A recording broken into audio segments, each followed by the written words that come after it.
Hello दोस्तों, welcome to पहल academy. पहल एकेडमी की यूट्यूब चैनल पे आप सबका एक बार फिर से स्वागत है। देखो, पिछले दिनों कुछ दिनों से नेट की प्रॉब्लम हो रही थी, सबको पता है राजस्थान में। इस वजह से हमारी जो ये 10th क्लास की जो आरबीएससी की बुक चल रही है, Rajasthan history art and culture की, तो उस सीरीज को हम कंटिन्यू नहीं रख पाए। ठीक है, जिसमें पिछले जो आप प्ले लिस्ट में देख लेना, पिछले जो वीडियोस दे रखे हैं उसमें हमने लोक नृत्य तक किया था। उसके बाद एक सीरीज पिछले वीक में हमने एक पहल एकेडमी ने एक सीरीज निकाली है वीडियो मेंस की। वीडियो मेंस में जो भी history, Rajasthan history art culture से रिलेटेड जो भी टॉपिक है वो सब हमने कवर किए उस वीडियो में। ठीक है, तो आप एक बार उसकी, हाँ, उसकी पीडीएफ है, वो भी टेलीग्राम चैनल पे, जो पहल एकेडमी का टेलीग्राम चैनल है उस पर अवेलेबल है। तो अगर आपको क्विक रिवीजन करना है, वो बोर्ड जो ये बुक है इसी से मैंने बनाई है, खुद तैयार की है। ठीक है, तो पिछले वीडियो में हमने लोक नृत्य से संबंधित जो वीडियो था वो कर लिया था, वो आरबीएससी का जो चैप्टर है वो पढ़ लिया। आज हम पढ़ेंगे लोक नाट्य। लोक नाट्य इस बुक में क्या दे रखा है वो सब देखेंगे। ठीक है, लोक नाट्य की परंपरा बहुत पुरानी है। लोक नाट्य की कथाएं, संवाद, गीत लोकमानस में प्रचलित, उनकी रुचि के अनुरूप होते हैं। ये जन सामान्य के मनोरंजन के लिए उन्हीं के द्वारा मंचित किए जाते हैं। लोक नाट्य मतलब नाटक, जनता में जो जन सामान्य में प्रचलित होते हैं और अलग अलग रूप में होते हैं। कोई रम्मत के रूप में हो गया, कोई नौटंकी करता है, कोई लीला, रामलीला, या ठीक है उस हिसाब से। तो वर्तमान में ऐतिहासिक पौराणिक लोक कथाओं के साथ साथ राजनीतिक शासन व्यवस्था व अद्यतन घटनाक्रम को भी इसमें व्यक्त किया जाता है। राजस्थान के लोक नाट्य बहुरूपी बहुरंगी है। अरावली के पर्वतीय क्षेत्र में दोस्तों भील, मीणा, बंजारे, सहरिया, अपनी जो ग्रासिया जनजातियां रहती हैं, उनकी रंगमय संस्कृति की झलक देखने को मिलती है। इनका प्राकृतिक परिवेश, देवी देवताओं में आस्था, जीवंत नृत्य, नाटक, रंगीन परिधान में डूबी संस्कृति का कारण है। राजस्थान के मरुस्थलीय क्षेत्र है जो अपना, उसमें कठिन परिश्रम करने वाले लोगों के मनोरंजन का कार्य कौन, सरगड़ा, नट, मिरासी, भाट, भांड नामक ये पेशेवर जातियां हैं, ये करती है। ठीक है, अलवर, अलवर और भरतपुर जो अपना मेव क्षेत्र है, वहाँ लोक नाट्यों में राजस्थान, हरियाणा, उत्तर प्रदेश की संस्कृति का रूप मिलता है। क्योंकि जिस जिले से, जिस भी स्टेट की सीमा मिलेगी उसका प्रभाव उसके संस्कृति पर पड़ेगा। तो धौलपुर, स्वामाधोपुर, इनमें ब्रजभूमि की संस्कृति का प्रभाव है। अब कौन कौन से लोक नाट्य प्रचलित है वो हम एक नजर में देखते हैं। ख्याल, ख्याल 18वीं सदी की शुरुआत से ही मानी जाती है। तो ख्याल की शुरुआत कब हुई, 18वीं सदी से ही लोक नाट्य में शामिल है। इन ख्यालों की विषय वस्तु क्या होती है दोस्तों, या तो होती है पौराणिक या कोई वीर आख्यान से संबंधित होती है, यानी ऐतिहासिक तत्व होते हैं। ठीक है, ऐतिहासिक कथा होती है। भौगोलिक के आधार पर निम्न है, देखते हैं इसमें। सबसे पहली है कुचामनी ख्याल। तो कुचामनी ख्याल का प्रवर्तन किसने किया था, लच्छी राम ने, याद रखना। इसमें आता है कौन कौन से ख्याल है, उनके प्रवर्तक कौन है, उनकी मुख्य विषय वस्तु क्या है, ये होती है, वो हम देखेंगे। तो कुचामनी ख्याल का प्रवर्तन किसने किया था, लच्छी राम ने। ख्याल परंपरा में उन्होंने अपनी शैली का समावेश किया। लच्छी राम द्वारा रचित ख्यालों में कौन कौन से, देखो, चांद नीलगिरी, राव रिडमल तथा मीरा मंगल प्रमुख है। तो आपके सवाल क्या आ सकता है कि चांद नीलगिरी, राव रिडमल, मीरा मंगल, ये जो ख्याल हैं ये किससे संबंधित है, तो हम बता देंगे भाई कुचामनी ख्याल से संबंधित है, जिनके प्रवर्तक लच्छीराम है, उनके द्वारा इनका प्रवर्तन किया गया है। उगमराज है, वो भी कुचामनी ख्याल है, उनके प्रसिद्ध खिलाड़ी हैं। तो दो याद रखना इसमें, एक लच्छीराम, एक उगमराज, ये अपने हैं कुचामनी ख्याल से संबंधित। ओके, अब इसकी विशेषताएं देखते हैं क्या क्या होती है। एक तो इसका रूप ओपेरा जैसा होता है कुचामनी ख्याल, ये देखो मेंस में आ जाए, कुचामनी ख्याल की विशेषताएं कितनी अच्छी दे रखी है, ये लिख लेना आप, नंबर आएंगे। ठीक है, इसमें लोकगीतों की प्रधानता होती है, क्योंकि ऐतिहासिक लोकगीत है, मीरा मंगल है तो मीरा से संबंधित हो गया, तो उन लोकगीतों के माध्यम से इनका मंचन होता है। खुले मंच पर दोस्तों इसका प्रदर्शन किया जाता है। इसमें स्त्री चरित्र है, उसकी अभिनय पुरुष पात्रों द्वारा ही किया जाता है। इसमें खाली पुरुष ही भाग लेते हैं। अगर किसी स्त्री है उसका मंचन करना है, वो पात्र आ गया, तो पुरुष ही क्या है उसका, उस भूमिका का निर्वहन करते हैं। संगत के लिए ढोल वादक, शहनाई, ढोलक, सारंगी, ये तो मुख्य सहयोगी होंगे। इन ख्यालों की भाषा सरल होती है क्योंकि जन सामान्य में होती है, और सामाजिक व्यंग्य पर आधारित विषय वो मुख्यतः इसमें चुने जाते हैं। क्लियर।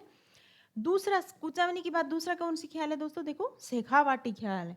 शेखावाटी ख्याल के प्रवर्तक कौन है? ये सवाल आता है। तो नानूराम जी, याद कर लो। नानूराम जी कौन सी ख्याल के हैं? शेखावाटी के। मुख्य खिलाड़ी है उनके सब रचित ख्याल है। उनके ख्याल कौन कौन से हैं? देखो ये सवाल भी आ सकता है। हीर रांझा, हरिचंद, भृतरी, जयदेव कलाली, ढोला मरवण, आलादेव निम्न में से किस ख्याल से संबंधित है? तो ये अपना दोस्तों शेखावटी ख्याल से संबंधित। प्रभावी पद संचालन होता है इसमें। संप्रेषणीय शैली है जिसमें भाषा मुद्रा में गीत गायन होता है। हारमोनियम, सारंगी, शहनाई, बांसुरी, ये जो ढोलक है इनका प्रयोग होता है। शेखावटी हमें एक तो देखो नानूराम तो इसके प्रवर्तक है दोस्तों, मुख्य खिलाड़ी। इसके अलावा इन किसी से है दुलिया राणा। तो कौन सा है? दुलिया राणा का संबंध निम्न में से किस ख्याल से है? ये सवाल आ जाए तो आप क्या बताओगे? शेखावटी ख्याल से है। ठीक है। गीत में सहमांत है। बाकी तो आ गई दुलिया राणा के परिवार के लोग ख्यालों में होने वाली व्यय का व्यंग करते। आपको याद रखना है सिर्फ शेखावटी ख्याल, प्रवर्तक नानूराम और दुलिया राणा किससे संबंधित है? शेखावटी ख्याल से। ओके। बाकी हर ख्याल की सेम ही विशेषताएं होती है, वही पौराणिक विषय होते हैं। अब देखते हैं जयपुरी ख्याल। जयपुरी ख्याल का क्या है दोस्तों? देखो गुणीजन खाना। गुणीजन खाना कहाँ है? तो सबसे पहले हमको पता है गुणीजन खाना जयपुर में है। अब उस गुणीजन खाना है, उसके कलाकार कौन से ख्याल में भाग लेते हैं? ये सवाल आ जाए तो आप क्या बताओगे? जयपुरी ख्याल में, क्योंकि भाई जयपुर का ये गुणीजन खाना, तो जयपुरी ख्याल में भाग लेते हैं। इस ख्याल की कुछ निजी विशेषताएं हैं। चलो निजी देखते हैं जो इसे अन्य ख्याल है उससे भिन्न बनाती है। तो क्या है? एक तो सबसे इम्पोर्टेंट सवाल यही आता है कि जो स्त्री पात्र है उसकी भूमिका का निर्वाह स्वयं स्त्री ही करती है। पीछे हमने देखा शेखावटी ख्याल है या कुचामनी ख्याल है, उसमें जो स्त्रियां होती हैं, वो महिलाएं होती हैं, उनकी भूमिका कौन करता है? पुरुष करते हैं। पर कौन से ऐसे ख्याल है जिसमें जो स्त्री पात्र हैं उनकी भूमिका का निर्वहन स्वयं इस महिलाओं या स्त्रियों द्वारा किया जाता है? तो वो है अपनी दोस्तों जयपुरी ख्याल। नए प्रयोगों की अत्यधिक संभावनाएं हैं। इसमें समाचार पत्र, कविता, संगीत, नृत्य, ज्ञान, अभिनय का सुंदर समावेश मिलता है। इस शैली के कुछ लोकप्रिय ख्याल है। अब देखते हैं ये सवाल आ जाए कौन किसके? जोगी, जोगिन, कान गुजरी, मियाँ बाबू, पठान, रसीली तंबोलन। ये जो ख्याल है रसीली तंबोलन है ना, मियाँ बीवी है, ख्याल जोगी जोगिन है, ये किससे संबंधित है? तो ये जयपुरी ख्याल के प्रमुख ख्याल है दोस्तों, याद रखना आप। ठीक है। अगली है हेला ख्याल। हेला का मतलब हेला देना, लंबी टेर, हेला देना। ठीक है, अपन बोलते हैं ना हेला दे दे, तो वो है। तो ये कहाँ प्रचलित है? सबसे पहले याद करो दौसा, लालसोट और सवाई माधोपुर क्षेत्र है, उसके आसपास में हेला ख्याल प्रचलित है। इस ख्याल के प्रमुख शायर होते हैं वो हेला ही होते हैं दोस्तों। बम, इसमें बम का प्रयोग होता है। बम क्या होता है? बड़ा नगाड़ा होता है, उसको बोलते हैं बम। तो बम का प्रयोग निम्न में से किस ख्याल में किया जाता है? ये सवाल आ जाए तो आप बता देना भाई, और हेला ख्याल में होता है। बम के साथ इस ख्याल का प्रारंभ होता है, साथ में नौबत भी बजाया जाता है। इस ख्याल की प्रमुख विशेषता हेला देना, हेला यानी लंबी टेर में आवाज देना। तो कहाँ प्रचलित है? दौसा, लालसोट और सवाई माधोपुर क्षेत्र में। क्लियर। अब अगला है अपना कन्हैया ख्याल। कन्हैया ख्याल कहाँ प्रचलित है? तो कैसे क्या याद रखना? करौली, सवाई माधोपुर, धौलपुर, भरतपुर, दौसा। जो करौली और उसके आसपास का क्षेत्र है ना, जिसमें सवाई माधोपुर, धौलपुर, भरतपुर, वहाँ ये प्रचलित है। इस ख्याल में कही जाने वाली जो मुख्य कथा होती है ना दोस्तों, उसको कहते हैं कहन। तो कहन किसको कहते हैं? कन्हैया ख्याल में जो मुख्य कथा, चाहे वो पौराणिक हो, ऐतिहासिक हो, कोई भी हो, तो उसको क्या कहते हैं? कहन। और जो मुख्य पात्र है उसको क्या कहते हैं दोस्तों? मेडिया। तो मेडिया निम्न में से कौन होता है? तो कन्हैया ख्याल में जो मुख्य पात्र होते हैं उसको क्या बोलते हैं? मेडिया। क्लियर। अगली है तुरा कलंगी ख्याल। वेरी वेरी इंपॉर्टेंट ख्याल है ये। इसमें तुरा और कलंगी दो नाम है। देखो तुरा का मतलब शिव, कलंगी का मतलब पार्वती। तो शिव पार्वती के इसमें मुख्य पात्र होते हैं। कहाँ प्रचलित है? तो मेवाड़ और आसपास के क्षेत्र में प्रचलित है। दो सवाल याद हो गए। कहाँ? तुरा किसका प्रतीक? शिव का। कलंगी यानी माता पार्वती जी कहाँ प्रचलित है? तो मेवाड़ क्षेत्र में प्रचलित है। किसने? तो मेवाड़ के शाह अली और तुक नगीर, दो संत थे दोस्तों। उन्होंने 400 वर्ष पूर्व तुरा कलंगी की रचना की थी। तो याद रखना शाह अली और तुक नगीर ने किस ख्याल का प्रवर्तन किया था? तो तुरा कलंगी ख्याल का प्रवर्तन किया था। तुरा कौन किसके प्रतीक है? शिव महाराज के प्रतीक है, शिव जी के। और कलंगी माता पार्वती की प्रतीक है। तुक नगीर तुरा के तथा शाह अली उनमें देखें तो तुक नगीर है वो तो तुरा के, ठीक है, और कलंगी है वो शाह के। ठीक है, यही तो बोला, तुक नगीर तुरा के, शाह अली कलंगी के प्रतीक है, पक्षकार थे। इनके शिव शक्ति संबंधी विचारों को लोगों तक पहुंचाने का मुख्य विकाव्य में कोई रचनाएं होती थी, उन रचनाओं को दंगल कहते थे। विकाव्य में रचनाएं के माध्यम से ये लोगों तक ये कथाएं पहुंचाई गई थी। इनके संवादों को क्या बोलते हैं दोस्तों? तुरंगकलंगी के बोल। और ये काव्यात्मक होती है। तुरकलंगी के सर्वप्रथम खेले गए ख्याल का नाम तुरकलंगी का ख्याल था। ओके भाई। इसमें 20 फीट ऊंचा रंगमंच बनाकर उनकी राजस्थानी शैली में भरपूर सजावट की जाती है। दर्शकों के भाग लेने की सर्वाधिक संभावना होती है। इसमें चंग बजाया जाता है, तो चंग का प्रयोग होता है तुरा कलंगी में। इस ख्याल के मुख्य पात्र वैसे तो हमने देख लिया चित्तो मेवाड़ में प्रचलित है। वैसे देखे तो मुख्य केंद्र कहते तो गोसुंडा, चित्तौड़, निम्बाहेड़ा, नीमच। ओके, क्योंकि मध्य प्रदेश के आसपास की सीमा है नहीं, तो गोसुंडा, चित्तौड़, निम्बाड़ा में अपनी तुरा कलंगी ख्याल प्रचलित है। इन स्थानों पर इस ख्याल के सर्वश्रेष्ठ कलाकार कौन है? सोनी जयदयाल, चेतराम, हमीद बेग और ताराचंद और ठाकुर ओंकार सिंह। इसमें सबसे फेमस है सोनी जयदयाल। तो अब ये सवाल आ जाए कि सोनी जयदयाल है जो किस ख्याल से संबंधित है, किस लोकनाट्य के प्रसिद्ध नाट्यकार है? तो अपन को पता होना चाहिए तुरा कलंगी ख्याल के। तो एक लोकनाट्य है वो राजस्थान में प्रचलित है, उसका नाम है ख्याल। ख्याल यानी जो अपनी ऐतिहासिक या पौराणिक कोई भी रचना है वो विभिन्न माध्यमों से जनता तक काव्य में शैली में पहुंचाना, वो होती है अपनी ख्याल। अलग अलग क्षेत्र में प्रचलित है। शेखावटी क्षेत्र में अलग है, कुचामनी में, तुराकलंगी अलग है, तो उनके नाम के आधार पर इनका नामकरण है। अब दूसरा अपना है प्रमुख लोकनाट्य गवरी। अब गवरी क्या है? तो गवरी है अपना लोकनाट्य। सिंपल। वादन, संवाद, प्रस्तुतिकरण लोक संस्कृति के प्रतीकों में कहाँ प्रचलित है? सबसे पहले तो ये ध्यान दो, तो ये मेवाड़ में, मेवाड़ के जो भील है वो गौरी का करते हैं, मंचन करते हैं। ठीक है। इसमें पौराणिक कथा, लोक कथा, लोक जीवन की विभिन्न इकाइयों पर आधारित नृत्य नाटिकाएं होती है। तो ये नृत्य नाटिका है। गौरी एक धार्मिक लोक नाट्य है जो शिव भस्मासुर है उसकी कथा पर आधारित है। रक्षाबंधन के दूसरे दिन भादवा कृष्ण एकम को खेड़ा देवी से बोपा गौरी मंचन किया गया देता है। इसके बाद पात्रों के वस्त्र बनते हैं। पात्र मंदिरों में धोख देकर 9 लाख देवी देवता, 64 योगिनी, 52 बेरू को स्मरण करते हैं। दोस्तों याद रखना 1.25 महीने तक चलती है गौरी। ठीक है, लगभग 40 दिन तक चलती है। इस अवधि में शराब, मांस, हरी सब्जी का निषेध होता है। जिसे गांव से गौरी आरंभ होती है वही इसका खर्च करती है, महन करती है। तो गौरी सबसे पहले याद रखना बिलों में प्रचलित लोकनाट्य की परंपरा है। भाद्रपद महीने में होती है। गौरी का मंचन कब किया जाता है ये आ जाए तो भाद्रपद में। कब तक चलती है? 1.25 महीने तक चलती है। 3 सवाल याद रखना। गौरी का मुख्य पात्र क्या होता है दोस्तों? ये भी सवाल आता है। तो बुढ़िया। ठीक है। और राया होती है वो स्त्री रूप में पार्वती और विष्णु की प्रतीक होती है। तो इसमें मुख्य पात्र कौन होता है गौरी का? बुढ़िया। ओके, बुढ़िया ये पढ़ा ना हमने। और इसके अलावा राया होती है वो स्त्री रूप में होती है। झामटिया लोक भाषा में कविता पाठ करता है। खड़किया उसे दोहराते हुए जोकर का काम करता है। ये याद रखने की बिल्कुल जरूरत नहीं है आपको। खाली बुढ़िया याद रखो जो मुख्य पात्र है। अन्य पात्र होते हैं ये याद रखो। जो गौरी के अन्य पात्र वो क्या कहलाते हैं दोस्तों? खेला कहलाते हैं। गौरी में केवल पुरुष पात्र होती है दोस्तों, याद रखो। कोई महिला पात्र नहीं होती।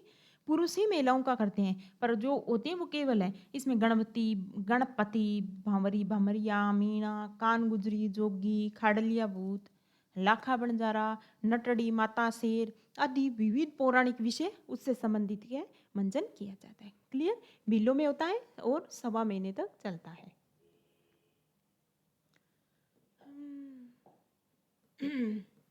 अगला देखते हैं रम्मत। रम्मत कहाँ? सबसे पहले तो ये याद करो कि रम्मत क्या है। तो रम्मत लोक नाट्य का राजस्थान में प्रचलित एक रूप है। अब कहाँ की रम्मत? रम्मत स्पेसिफिक देखें तो बीकानेर और जैसलमेर की प्रसिद्ध है। ठीक है, उसमें भी अलग अलग कलाकार है, पर उसमें भी जैसलमेर के एक तेज कवि है, वो उनकी रम्मत है वो बहुत ज्यादा प्रसिद्ध है। तो उन्होंने एक बुक लिखी थी, वो महात्मा गांधी को भेंट की थी। इसमें क्या दे रखा है वो देखते हैं। रम्मत सबसे पहले क्या है? राजस्थान का लोक नाट्य है, ये याद रखना। यहाँ हम बुक का चैप्टर पढ़ रहे हैं जब हमको पता है ये लोकनाट्य का लेसन चल रहा है, पर वहां जब किताब में आए वो एग्जाम में आएगा जब हमको क्लियर पता होना चाहिए। होली के अवसर पर जितने प्रकार की लोक मनोरंजन राजस्थान में प्रचलित है उसमें रम्मत भी है, यानी होली पर की जाती है। रम्मत जैसलमेर, फलोदी, बीकानेर में मुख्य रूप से आयोजित होती है। मैंने आपको बताया ना, जैसलमेर की रम्मत और बीकानेर की रम्मत बहुत प्रसिद्ध है दोस्तों। इसमें राजस्थान के सुविख्यात लोक नायक महापुरुषों पर रचित काव्य रचनाओं को रंगमंच के ऊपर मंचित किया जाता है। अब इनमें देखो, मनीराम व्यास, तुलसीराम, फागू महाराज, सुआ महाराज, तेज कवि, आदि रमतों के प्रमुख रचयिता हैं। अब सवाल आपको दे दे कि मनीराम व्यास है, फागू महाराज है, सुआ महाराज है, तेज कवि है, ये किस लोकनाट्य के प्रसिद्ध कलाकार है? तो हमने देख लिया ना यहाँ, तो घबराने की कोई जरूरत नहीं है, रम्मत के हैं। ओके, अब तेज कवि थे वो मैंने बताया था, वो जैसलमेरी रम्मत के प्रसिद्ध है। तो रम्मत का अखाड़ा श्री कृष्ण कंपनी के नाम से चालू किया। श्री कृष्ण कंपनी है, खुद की बना ली, वो तेज कवि। तो तेज कवि कौन सी रम्मत के? जैसलमेरी रम्मत के प्रसिद्ध कवि है, कवि ने कलाकार है। 1943 में इस तेज कवि ने स्वतंत्र बावनी नाम की एक रचना की और महात्मा गांधी को भेंट की। तो स्वतंत्र बावनी के रचनाकार निम्न में से कौन है? तो वो आपने है तेज कवि, जो जैसलमेरी रम्मत है उसके प्रसिद्ध कलाकार हैं। और इस स्वतंत्र बावनी जो 1943 में ये रचित हुई थी, ये महात्मा गांधी को भेंट की थी। किसने? तेज कवि ने। क्लियर? रम्मत की सर्वाधिक उल्लेखनीय विशेषता उसकी साहित्यिकता है दोस्तों। इस व्यावसायिकता के युग में रम्मत आज भी सामुदायिक लोकनाट्य का रूप ली हुई है, सामूहिक रूप से होती है तो सामुदायिक लोकनाट्य है। रम्मत की मूल ऊर्जा वो टेरिये होती है, टेरिये, ठीक है। रम्मत की मंच योजना खुले माहौल में होती है, सिंपल। बड़े बड़े लकड़ी के पाटों पर राजा रानी के बैठने के लिए एक छतरीनुमा सिंहासन बना दिया जाता है। मुख्य मंच के चारों ओर दर्शक बैठते हैं। ऊंचे मंच पर वादक नगाड़ा, तबला, झांझ, चिमटा जो भी है वाद्य यंत्र वो बजाते हैं। टेरिये के बोल के साथ पात्र नाचते हुए अपनी कला प्रदर्शित करते हैं। बीकानेर की रम्मतों में आचार्यों की चौक की अमर सिंह राठौड़ की रम्मत। अब सिंपल आ जाए कि अमर सिंह राठौड़ की रम्मत कहाँ की प्रसिद्ध है, तो हमको पता है अमर सिंह जी बीकानेर के थे, तो बीकानेर के। बीसों की चौक की चौबेल नौटंकी की रम्मत, की काणी व्यासों के चौक की जमुना दास जी की रम्मत, ये कहाँ की प्रसिद्ध है? तो ये है अपनी बीकानेर की। अगला है लोकनाट्य तमाशा। सबसे पहले तो हमको ये पता होना चाहिए कि ये क्या है, लोकनाट्य है। तमाशा क्या है? लोकनाट्य। अब इसका प्रचलन क्षेत्र देखो तो तमाशा कहाँ का है दोस्तों? जयपुर का प्रसिद्ध लोकनाट्य। शुरुआत किसने की थी तमाशा की? महाराजा प्रताप सिंह जी ने की थी, ठीक है। भट्ट परिवार है वो किस लोकनाट्य से संबंधित है, ये सवाल आ जाए तो तमाशा से, ठीक है। भट्ट परिवार परंपरागत रूप से आज भी तमाशा का लोक मंचन करता है। और भट्ट परिवार में भी कौन से दोस्तों नाम दे रखे? फूलजी भट्ट, गोपी कृष्ण भट्ट, वासुदेव भट्ट, इस परंपरा को जीवित रखे हुए हैं। गोपीचंद और हीर रांझा मुख्य तमाशे हैं। तमाशे का आयोजन खुले मंच पर होता है। इस खुले मंच को क्या बोलते हैं दोस्तों? जो तमाशा है उसका आयोजन खुले मंच पर होता है। इस खुले मंच को निम्न में से क्या बोला जाता है, ये सवाल आ जाए तो उसको बोला जाता है अखाड़ा। ओके, संगीत वो भी होता है, नृत्य भी होता है, और गायन, इन तीनों को तमाशों में प्रधानता रहती है। तो संगीत, नृत्य, गायन तीनों की प्रधानता निम्न में से किस लोकनाट्य की विशेषता है, ये सवाल आ जाए तो आप क्या बताओगे? तमाशा की। तमाशा कहाँ का प्रसिद्ध है? जयपुर का। शुरुआत किसने की थी? जयपुर महाराजा सवाई प्रताप सिंह जी ने की थी। भट्ट परिवार है उसका संबंध निम्न में से कौन से लोकनाट्य से है? तो तमाशे से है। ओके, अगला है स्वांग। स्वांग में कुछ नहीं होता, ये स्वांग की भी एक परंपरा है, ये भी है अपना लोकनाट्य। ओके, स्वांग का अर्थ किसी विशेष ऐतिहासिक, पौराणिक, लोक प्रसिद्ध समाज में प्रसिद्ध चरित्र देवी देवताओं की तरह मेकअप करना और वेशभूषा, मतलब एक तरीके से स्वांग करना। स्वांग गांव में अधिक प्रचलित है। याद क्या रखना है? स्वांग का प्रमुख कलाकार क्या कहलाता है दोस्तों? बहुरूपिया। तो बहुरूपिया क्या कह किसका है? प्रसिद्ध लोकनाट्य का है, स्वांग का। या स्वांग का कलाकार क्या कहलाता है, ये सवाल आ जाए दोस्तों तो क्या बताओगे आप? बहुरूपिया, ठीक है। इसका प्रसिद्ध कलाकार कौन है स्वांग का? केलवा का परशुराम। तो केलवा का परशुराम है वो किस लोकनाट्य के प्रसिद्ध लोक कलाकार हैं, ये सवाल आ जाए तो हम क्या बताएंगे? स्वांग के है, केलवा का। और दूसरे जो जानकीलाल जी भांड हैं, जिसका संबंध किससे था? याद रखना, भीलवाड़ा से। तो ये कहाँ का प्रसिद्ध है?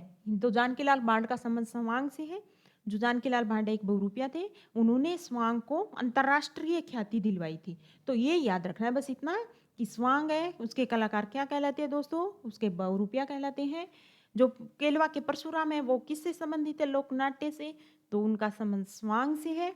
और जो जानकीलाल भांड है वो भी अंतर्राष्ट्रीय ख्याति प्राप्त एक बहुरूपिया, सब जानते हैं। उनका संबंध निम्न में किस जिले से था? भीलवाड़ा से। ओके, ये याद रखने की बिल्कुल जरूरत नहीं है आपको। लीला नाट्य, ये तो सबको पता है दोस्तों, पढ़ने की जरूरत नहीं है। रामलीला हो गई, रासलीला हो गई, श्री कृष्ण से संबंधित, तो वो प्रचलित है। तो ये जिसमें श्री कृष्ण या राम के बाल्यकाल इनसे संबंधित जो भी घटनाएं हैं, आपने हर गली मोहल्ले नुक्कड़ पर है रामलीला होती है दशहरे के अवसर पर, और दिवाली है ना, तो वो ही है, वो बताया गया है, ठीक है। तो उसमें आपको पढ़ने की इसमें कुछ भी जरूरत नहीं है। अगली है नौटंकी। नौटंकी कहाँ की प्रसिद्ध है दोस्तों? नौटंकी है पूर्वी राजस्थान जनरली, जिसमें कौन आता है? धौलपुर, करौली, अलवर, गंगापुर, भरतपुर, सवाई माधोपुर। वैसे तो इन सब की प्रसिद्ध है, पर एक शब्द में पूछे तो नौटंकी अपनी किसकी? भरतपुर की प्रसिद्ध है। अगर वैसे आ जाए इनमें भी अंतर आ जाए, यही ऑप्शन दिए हुए तो उसमें भरतपुर लगाना। नौटंकी के नाटकों में देखो, रूप बसंत, नकाबपोश, सत्यवादी हरिश्चंद्र, राजा भर्तृहरि प्रमुख है। प्राय विवाह, सामाजिक समारोह, मेले, लोक उत्सवों के मौकों पर इसका आयोजन किया जाता है। तो नौटंकी का आयोजन तो किसी भी उत्सव पर, मांगलिक अवसर है उस पर किया जा सकता है। भरतपुर की नौटंकी फेमस है। अगला है चार बेंत, ये याद रखना। कहाँ का है? सबसे पहले तो ये याद करो, टोंक का। टोंक जिले का चार बेंत फेमस है। चार बेंत टोंक का प्रसिद्ध लोकनाट्य है। एक तो ये सवाल है कि चार बेंत निम्न में से क्या है, तो हम बता देंगे, भाई पढ़ लिया हमने तो लोकनाट्य है। अब चार बेंत है, वो कहाँ का लोकनाट्य, ये सवाल आ जाए तो टोंक का है। अब ये क्या होता है? ये संगीत दंगल के रूप में होता है दोस्तों। इसमें क्या होता है कि दो पार्टी होती है, तो दोनों पार्टी आमने सामने बैठ जाती है, घुटनों के बल बैठ जाती है, और संगीत में या काव्य में रचनाओं के माध्यम से क्या है, आपस में उसमें प्रतिस्पर्धा होती है। उसमें जो जीत जाता है वो पक्ष है। तो देखो, इसका प्रारंभ किसने किया था? टोंक के नवाब थे कौन? फैजुल्ला खां। उसके शासनकाल में करीम खान निहंग द्वारा किया गया था। ठीक है। इस लोकनाट्य में गायक बजाता है दोस्तों डफ, मुख्यतः डफ का प्रयोग किया जाता है, और घुटनों के बल खड़े होकर गाकर अपनी बात कहता है। तो संगीत दंगल के रूप में इसका आयोजन किया जाता है। चार बेत राजस्थान का प्रसिद्ध लोकनाट्य है, टोंक में प्रचलित है। ओके, ये देखिए कुछ सवाल जो मैं आपको करने के लिए दे रही हूँ, क्योंकि हमने लोक नृत्य पढ़ लिया, हमने लोक नाट्य पढ़ लिए। अब लच्छी राम का संबंध किससे है? चार बेत कहाँ का प्रसिद्ध? अभी पढ़ा है, टोंक का है ना। ये सब सवाल देखना। इसके अलावा आप दो दो मार्क्स में ये भी लिखना, ये सब चीजें आपको लिखनी है। अब महात्मा गांधी को स्वतंत्र भावना की प्रति किसने भेंट की थी? आप सोचो कि किसने भेंट की थी? भाई सिंपल सी बात है, हमने पढ़ा है कि रमत में भी कौन सी रमत? जैसलमेरी रमत। उनके प्रसिद्ध कवि कौन थे? तेज कवि थे। तो तेज कवि की रचना है स्वतंत्र भावनी, तो इसमें सोचने वाली इतनी बात नहीं है। हेला ख्याल किस क्षेत्र का प्रसिद्ध है? तेरह ताली नृत्य किस लोक देवता की आराधना में किया जाता है? अब तेरह ताली नृत्य आपने पढ़ा है, तो रामदेव जी की आराधना में कामड़ पंथ की महिलाएं करती है। तो वो जब भी आप कर पाओगे जब आपने बहुत अच्छे से इस लेसन को सुना है। ये नृत्य में कौन से वाद्य का प्रयोग होता है? अग्नि नृत्य किस संप्रदाय से संबंधित है? भवाई नृत्य के प्रमुख कलाकारों के नाम। फिर घूमर नृत्य पर टिप्पणी लिखिए। भवाई नृत्य के दौरान प्रदर्शित विभिन्न शारीरिक क्रिया का वर्णन कीजिए। इसमें ये बोला है भी कौन कौन सी विशेषताएं हैं, जैसे थाली पे किनारों पे नाचना, है ना, कलम कमल का फूल बनाना, वो जो चमत्कारी क्रियाएं होती है, वो सब इसकी विशेषता। चार बेत लोकनाट्य पर एक संक्षिप्त टिप्पणी। अभी भी कितना अच्छा पढ़ के आई है, तो संक्षिप्त टिप्पणी आप लिखना। नौटंकी का खेल राजस्थान के कौन से क्षेत्र में अधिक प्रचलित है? तो भरतपुर और उसके आसपास के क्षेत्र में। किन अवसरों पर है? तो हर सामाजिक समारोह है, जो भी होते हैं, अपने विवाह होता है, मांगलिक अवसर होता है, उस पर इसका प्रचलन किया जाता है। ठीक है। देखो, राजस्थान के विभिन्न लोक नृत्यों पर एक विस्तृत लेख लिखिए। ये सवाल आपके सीधा सीधा आरएस मेंस में आ सकता है। तो विभिन्न लोक नृत्य में आपको पता होना चाहिए।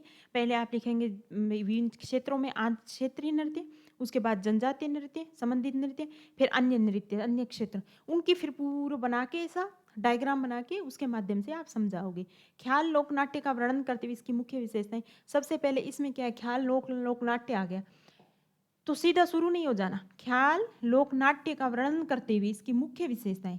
तो दोस्तों सबसे पहले बताओ ख्याल होता क्या है? तो अगर ये लॉन्ग सवाल आपको लिखना है तो सबसे पहले ख्याल लिखो। ख्याल, ख्याल के बारे में जो आपको आता है, पौराणिक है, ऐतिहासिक है, उनको विषय वस्तु है, उनका लोकनाट्य के माध्यम से जो मंचन किया जाता है वो ख्याल होता है। हो गया।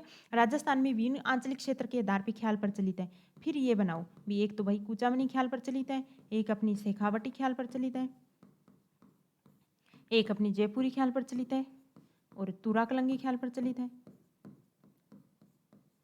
और भी कोई आपको याद आ रही है तो वो लिख देना। सब लिख दी। इनमें थोड़ा थोड़ा बता दो ये क्या है। क्यों ये बोला ना, ख्याल लोक नाट्य का वर्णन करो, तो वर्णन तो इन्हीं का होगा ना, तो इनका थोड़ा वर्णन कर दो। फिर इनकी विशेषताएं लिखनी है, तो सब क्लियर इनकी विशेषताएं अलग से लिख दो। ऐसा करके अलग से इनकी विशेषताएं लिख दो। भी इनमें पौराणिक कथानक का चित्रण होता है, इसमें ये लोकवाद्य का यूज किया जाता है, जैसे तम इसमें जयपुरी ख्याल है, इसमें कुचामनी शेखावटी ख्याल है, इसमें जो महिलाएं हैं उनकी भूमिका पुरुषों के द्वारा ही उनका मंचन किया जाता है। जयपुरी ख्याल एकमात्र इनकी निजी विशेषता है कि इसमें महिला पात्रों की भूमिका महिलाओं के माध्यम से की जाती है। संगीत, नृत्य और जो नाट्य, तीनों का इसमें मतलब मंचन होता है। तुरा कलंगी ख्याल होती हैं, इसकी मेन विशेषता क्या है, तो तुरा उनका प्रतीक होती है, कलंगी पार्वती का, तुरा शिव का प्रतीक। इनकी जो मेजर मेजर आपको विशेषताएं पीछे लेसन में याद है वो लिख देना। उसके बाद कंक्लूजन लिख देना कि लोकनाट्य है ये राजस्थान की जो संस्कृति है उसको जीवंत बनाई हुई है, और वो आपका पूरा आंसर हो गया। ठीक है, इसी प्रकार विभिन्न लीला नाट्यों की विशेषताएं, तो वो रामलीला, रासलीला जो भी अभी हमने देखी है उनकी विशेषताएं बतानी। मेरे कहने का क्या मतलब है दोस्तों, कि हर एक कोई भी लेसन हम बोर्ड से पढ़ रहे हैं तो उसमें खाली ये मत देखो कि इनमें प्रीलिम्स में से सवाल कौन आ रही क्या आ रही है। वो तो अपना हो गया फर्स्ट स्टेज, जिसमें हमने देख लिया कि इस लेसन से प्रीलिम्स के ये सवाल बन रहे हैं। उसके बाद आओ आप 2 नंबर के सवाल पे, 5 नंबर के सवाल पे, 10 नंबर के सवाल पे, ये देख लो कि इस लेसन से ये सोच लो आरपीएससी आपके लिए सवाल बना रही है। जब ये सब याद हो जाएंगे आपको तो आपको बहुत ज़्यादा प्रैक्टिस हो जाएगी। जब प्रैक्टिस हो जाएगी तो फिर कोई सा भी सवाल दे दो आप आराम से उसको फ्रेम कर सकते हो, और वहाँ कंटेंट है वो आपके पास रहता ही है, क्योंकि कंटेंट हम इतना पढ़ लेते हैं राजस्थान आर्ट कल्चर का स्पेशली बताऊँ तो उसमें प्रीलिम्स में इतना हो जाता है कि मेंस में पढ़ने की जरूरत ही नहीं रहती। मेंस में तो हमको कोई भी चीज़ है वो लिखनी आनी चाहिए, वो है। ठीक है, चलो आज की क्लास में इतना ही, क्योंकि लोकनाट्य का चैप्टर है, लोक नृत्य ये अपना कंप्लीट हो गया। कल जो बोर्ड की किताब है उसमें अपना जो 10th का है उसमें एक ही चैप्टर बचा है, और वो चैप्टर है राजस्थानी भाषा और साहित्य।